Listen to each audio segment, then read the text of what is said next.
What's going on, everybody? It's Bulls Nation Station back at it again with another one. The preseason is finally here. This has been a long summer. I can't even, begin to explain how long it's been. But Bulls basketball is back. We've had our first preseason game. The Chicago Bulls played the Milwaukee Bucks. I want to talk about it for a little bit. And I'm just excited, man. We lost the game. It's preseason, but the fact that we all got to experience some good old Chicago Bulls basketball, that's a win in itself. And so, I'm just happy about that. Don't forget to subscribe to my page, as I'll be covering the Bulls all season. And let's go ahead and dive into it. So the Bulls lost 102 to 105. And it was an exciting game. It was pretty exciting. It was exciting to see how the lineups were going to be. It was excited to see what Billy Donovan had the team practicing over this week in Nashville, what they were preparing and what they was working on, and you could kind of see what they were doing. One of the things they were working on doing pretty much was increasing the speed, increasing the pace of their offense. You could tell by the way they made quick passes, the way they tried to inbound the ball, different things that they tried to do. They tried to play a lot quicker, and that's the way you should play, especially in modern day basketball. As far as your offense, you see what the Warriors do, you see what the Sacramento Kings do.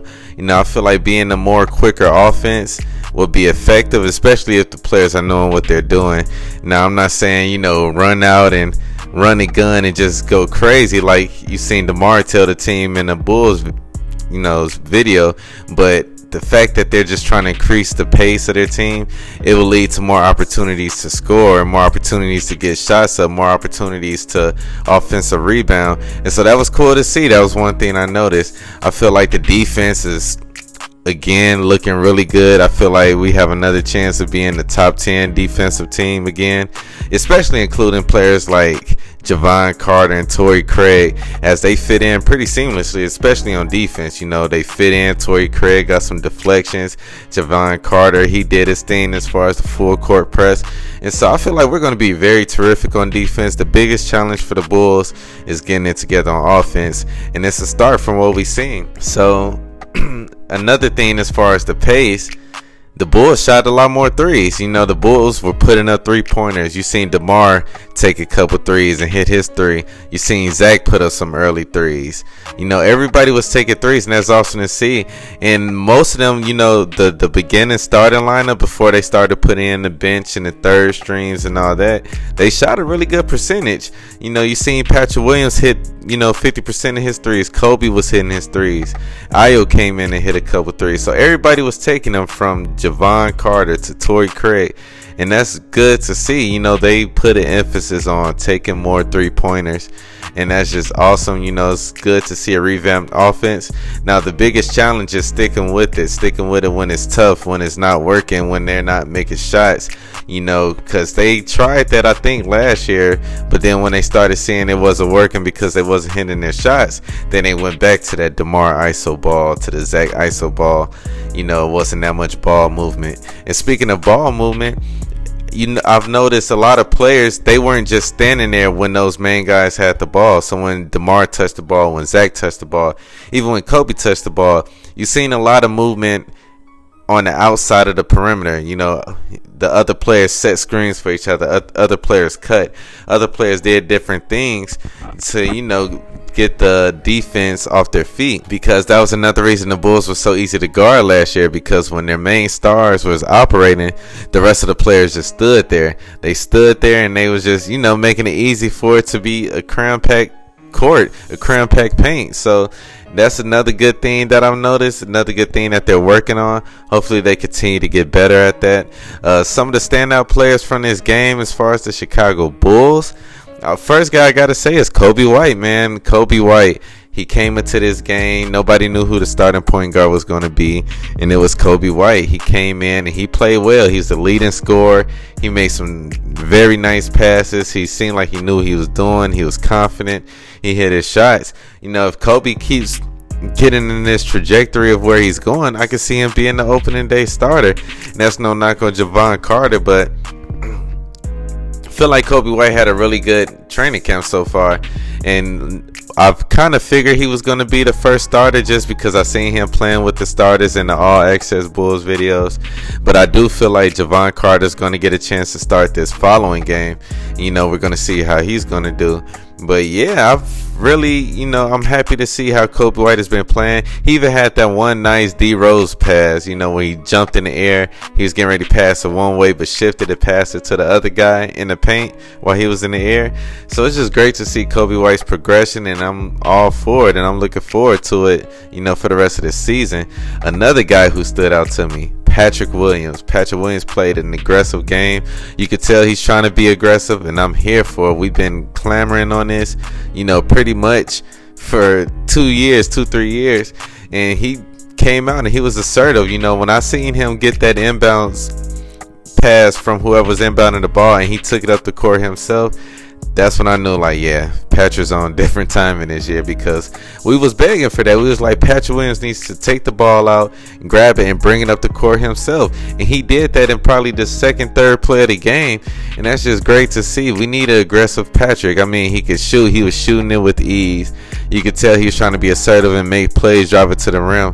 I think he had one bad, play where he kind of settled or whatever.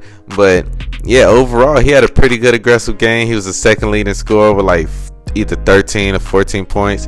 But yeah, shout out to Patrick Williams, man. I'm definitely looking forward to it too. It's looking like he's going to be the starter for this beginning of the season.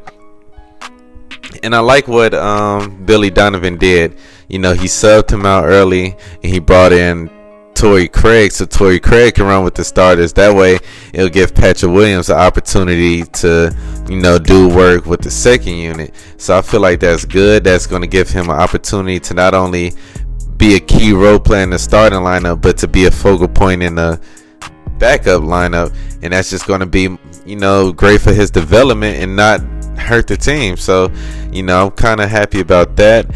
Another thing I noticed for the Chicago Bulls, Zach and DeMar, they did their things. They didn't really play that much, as Damian Lillard and Giannis, those main guys didn't play. So they only played the first half. Vooch barely played. Caruso, he barely played. They're trying to keep him pretty much safe. So that's cool. But outside of the starters, I feel like we're going to have a pretty good team. It's looking like Ayo is going to be a key part of the rotation. A lot of people coming in, we was thinking he was going to be like a guard, fighting for that guard position. But it's looking like he might be a backup 2 or backup 3, depending on the lineup. And he's looking like he's taking some of Dalen Terry's minutes. Ayo came in, he played well, hustled on defense, hit a couple of threes, hit a buzzer half-court shot. His jumper looks a lot sweeter. It looks a lot more smooth. It's looking like it's more of a one-flow type of shot. And that's good for Ayo, because I know he put in a lot of work. He signed the contract. A lot of people wrote him off. And he said, the third year is his year. And so that's going to be cool just to see what Ayo brings for this season. Dalen Terry, he's definitely needs some more work. He brings energy. He brings defense. It's just his shooting, man. He got to work on, one, taking the right shots, and the way he shoots the ball is just not there. And from what it's looking like, it's going to be another season of Dalen Terry trying to, work on his game to crack the lineup. Now, don't get me wrong, it might be injuries coming up where Dalen Terry will be inserted. He might have an opportunity, but right now it's just not looking too good as far as him starting off having a role. But I feel like Andre, he played pretty well. He did what he does. Hopefully he can get some good consistent minutes this year. I like what I seen out of the rookie Julian Phillips. He's not ready yet, but he's definitely active on defense. He had a really nice dunk, but he has to put on weight. He has to get stronger, and I feel like a year that would do wonders for him. But yeah, I think he could be a diamond in the rough that we find. The other guy that we brought from overseas, Onyelap Bidum, he has a wonderful shooting stroke. He's not NBA ready quite yet, but he nailed both his threes and they look beautiful. So if he could find a way to adapt his game, we'll see what he do for this next preseason game. But yeah, if he could shoot like that more consistently, he could be a shooter that the Bulls need, and he'll fit right in with the offense. So I'm excited about that. But yeah, overall, it was a pretty cool game. The Bulls lost. They had an opportunity to win at the end. We had a couple of highlight dunks. Everything was pretty cool and entertaining. But yeah, I'm excited to see the next game. The further you go on with the preseason, the more Billy Donovan tightens up his rotation. I think he played like 20 people today, and so that was a lot of guys that he played. But yeah, it's going to be interesting to see. The next game I think is Thursday against the Denver Nuggets. Comment down below, let me know how do you guys feel about the game. I'm going to be doing more live videos like this because YouTube has been getting on my butt about posting these clips. And so yeah, I'm going to holler at you guys later, and I'm out.